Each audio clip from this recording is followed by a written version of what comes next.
Hello everybody, Lambdaman here, and welcome back to the Raintime. I am so stupid. I don't even have my camera on. What is wrong with me? That's not what I wanted to do. I don't want to put another window capture. I just need a video capture. Okay.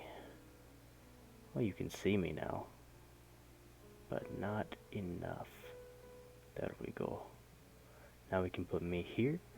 And we are all set. Okay, now, hello everybody, Lambdaman here, and welcome to the Raintime. Or welcome back to the Raintime. Yeah. I was really confident going into that intro, and then now just feel awkward. Yeah, okay, we're just gonna start back up. July 11th was the last time I played. Here we go. I pick myself up and cross the road. I can see the university quarter in the distance. The bottle feels cold in my inner pocket. And soon I grow accustomed to their gruesome features, the demons that are hidden in every corner of this god-forgotten city, clinging to the gutters like silent gargoyles, motionless until I turn my back on them, after which they perform a fiendish shadow dance in my peripheral vision. I pass straight under the lampposts and attempt to witness as little of the dark as possible. As long as I focus my gaze on a single point, they tend to stay away.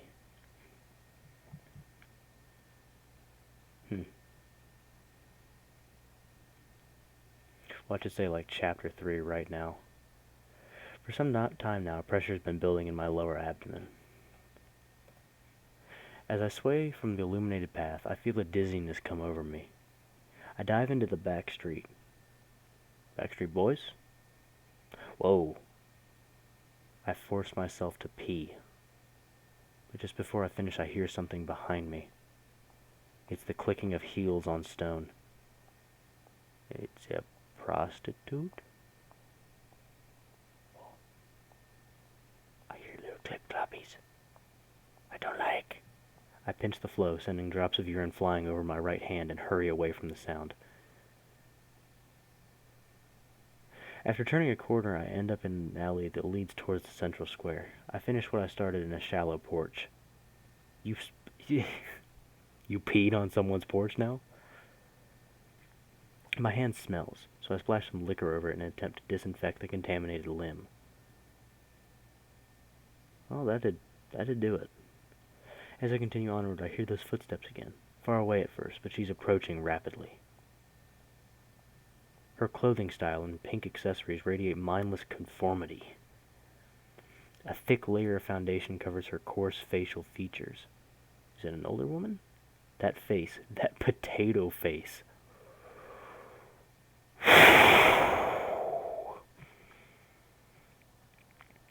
Roasted. There's something strikingly repulsive about it. Her rough, asymmetrical mouth, her incestuous cheekbones, all coated in thick tangerine paint, evoke memories of embalmed pharaohs and laid-out crash victims. Our eyes meet, and I imagine I'm able to discern an expression of scorn in her face. The makeup makes it so hard to be sure, but there's unmistakably something there, and it becomes clearer the closer she gets. She passes. I smell that scent again, that sweet, dank fragrance. And as the distance between us grows, I am left with a conviction that she positively despises me. That woman, she was looking down on me. I could read it in her body language. You're so judgy, dude. You're judging what other people are judging you to be. Wait. If you're judging someone who's judging...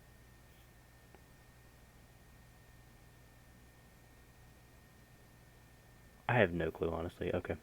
And somehow I'm left wondering what she'd base such an opinion on. What in her stunted mind she'd identify as a despicable trait in me. A little respect? Is that too much to ask for? Or at least a little fear? It's before sunrise, after all, and she's all alone. She could easily be scared of me. She must regard me as a child, a goody, a clown. What kind of twisted thoughts possessed that girl, for her to look at me with that arrogant expression on her face? What if I had bad intentions? As anger rises within me, I turn around to take a final look at the woman. But to my surprise, I see that she's staring after me, bemusedly. As soon as she notices that I've turned around, she quickly moves away. What's so fascinating about me that makes people stare and giggle? There must be something wrong. I've turned into a drooling idiot. And that while it's actually me that should be looking down on them. I'll wipe that smug grin off her face. This is getting a little aggressive here. I'm feeling I may,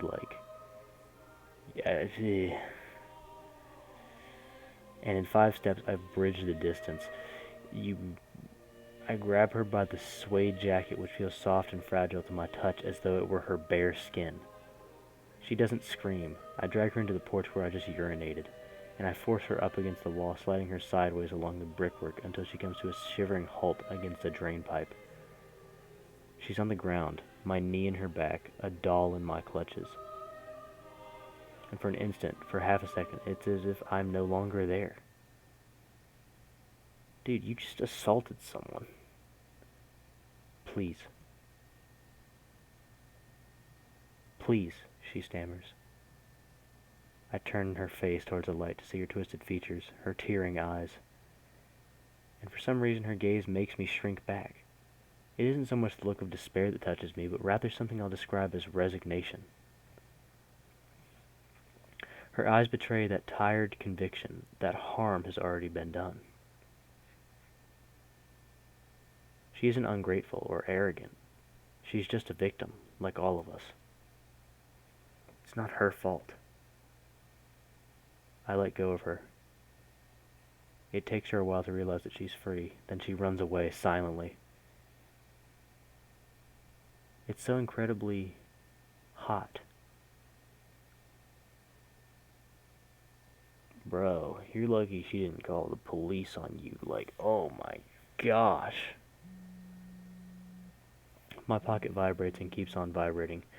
Even after I take out the plastic parasite, the dead thing keeps on humming inexplicably in my hand.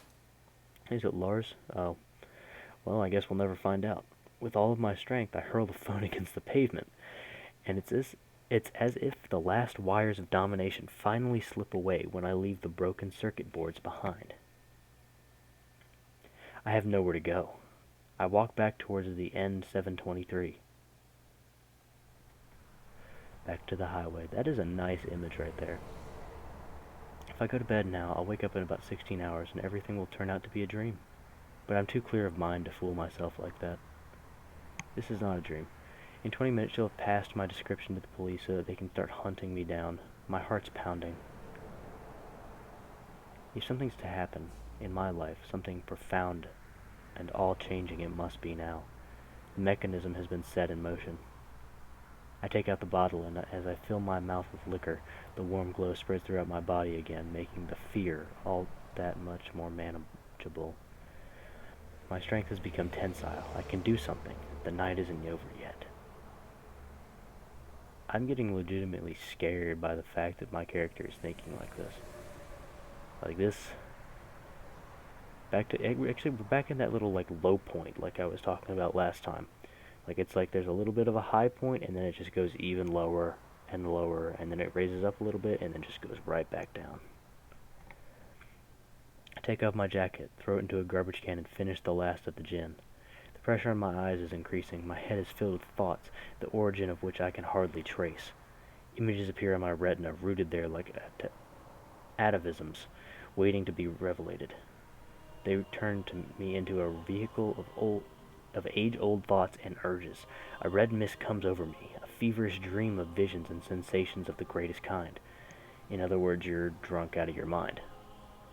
This ball on which we live, where it's warm in winter and where the night sky shines a pearly white.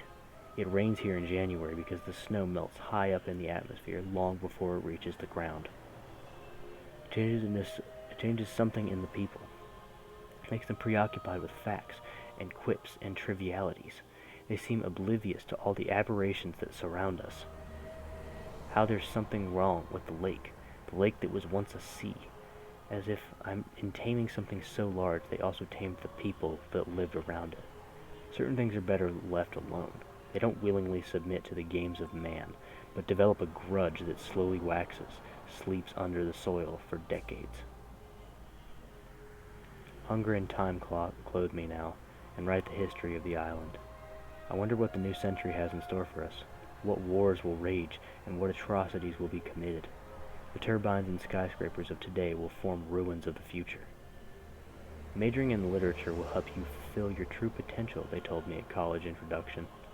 But like a storm, I will rage over the battlefields of Europe looking for survivors to add to my ranks. I try not to think about the poor woman anymore. She was just a victim, a martyr. Just like you, Jasmine. Without you, it would have never come to this. I wouldn't be able to think what I'm thinking now. Hold on.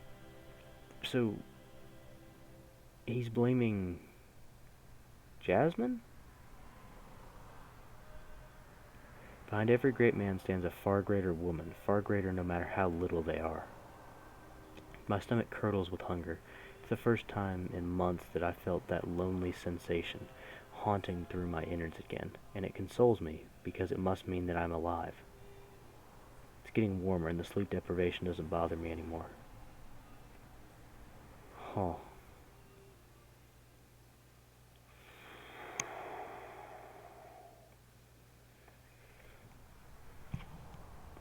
Morning rush hour started on the motorway and 100,000 cars charged by, embodying speed and a steely romanticism like devils born from the womb of iron maidens.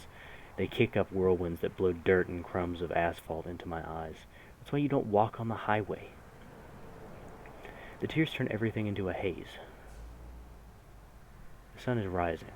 I look at my left hand and to my astonishment it appears to be completely covered in blood. What'd you cut yourself on? But when I turn around, I see a vermilion-colored sunlight reflected in the windows of a caravan of automobiles, bathing my entire body in the deepest red. The sun, which I saw setting into a bed of immaculate orange just a heartbeat ago, has returned from its cosmic voyage to cast its beams upon an earth that has changed forever. A tropical wind plays through my shirt and blows my hair backwards.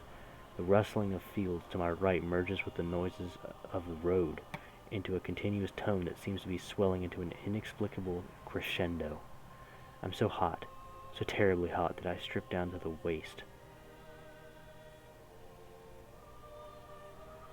Okay. That's fair. The climate here has become so mild that winters pass by unnoticingly. There isn't any real cold anymore. The winter has not disintegrated, Jack. It's not disintegrated. Has degenerated into an unrelenting rain time. And suddenly everything falls into place and becomes clearer than ever before. Notice the game name, usage, the rain time. Yeah, okay. Ever since the water turned brackish, we've become lazy and content. They drained a beautiful sea to make place for shopping malls and apartment buildings where the masses dwell. But it's not real. The polder's no more than a shadow world. Only death breathes in the stagnant lake. And together with the sea, the people's spirit has washed away. We're sedentary now, preoccupied, divided. No common cry sounds from our mouths. But I can change it all. Only I now can bring this land back to what it used to be. I can teach them, those pasty lowlives, what it means to really live. I want to be the breach in the dike that sets forth a deluge to clean this muddy soil once and for all. And the sun rises higher above the horizon. Its beams grow brighter. They color a golden red that reflects on the asphalt before me, turning the tarmac into a river of ruby that flows straight through the fields. It's strange, a river here in the polder, for where can all the water run off to? This must be the great flood I predicted. Do you want to just not remember that? Did he predict a flood? Yeah, probably. Today, the sun rises for the last time over Bremersburg. In the course of the day, the ocean will recapture the last remaining acres of land from humanity. We'll be dependent on each other again, fighting like the pioneers of old against a common enemy in the sea. The new light smiles upon me triumphantly. Too long I've journeyed through the inhospitable darkness, worried about futilities, slept, waited.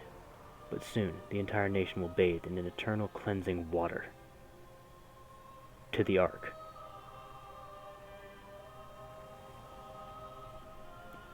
So, okay, so he's predicting a flood. I wonder if the flood will actually happen or if it's just a metaphorical flood. Flood. What is wrong with me? It's not a flug. Flood. Flood, flood, flood. And the exhaust of the endless rows of cars fit together like a giant organ. The roars of the engines grow louder and louder until they distort into a sacred interplay that brings my entire being into a state of divine ecstasy. Dissonant sound that vaguely recall the forgotten symphonies of Diepenbrock. My lungs fill slowly with the unfiltered fumes, but it doesn't bother me anymore. The circumstances are perfect now, the morning red casually spreading, plunging the entire motorway into an unreal sheen. Ugh. Excuse me, I had to burp. Whoa. And when I turn around, I see Bremersburg, the apartment buildings, the towers, the canals of the forsaken city. They're all colored bright red by the dawning sun, as if it were a scene from hell. And in the distance something catches my attention. It's a light blue sedan traveling my way. I capture a glimpse of the driver. She's in her early 30s, dark brown hair, youthful features. She seems so familiar. I must have stored her face somewhere deep inside my subconscious because she answers perfectly to all the desires coursing through my poor body. This is the sign I've been searching for. She must have always known, always been here, waiting for me to finally blossom. All I feel is an irresistible urge to be with her. And then everything fades into white. Dude, this is deep. Like, again, I was not expecting this game to go into, like, full philosophical part 5. Okay, you know what? I know it's a short video, but if this is the epilogue, I need to leave it here. So, thank you all so much for watching. Make sure to hit the like and subscribe button. And, oh, also, go follow me on Twitter. Yeah, you think I haven't noticed? No one's been following me on Twitter. In fact, the only people who've been following me on Twitter, the people who designed this game. Shout out to Sakadev. I will leave their Twitter handle in the description. So, thank you all so much for watching. I'll see you guys in the next video. Bye.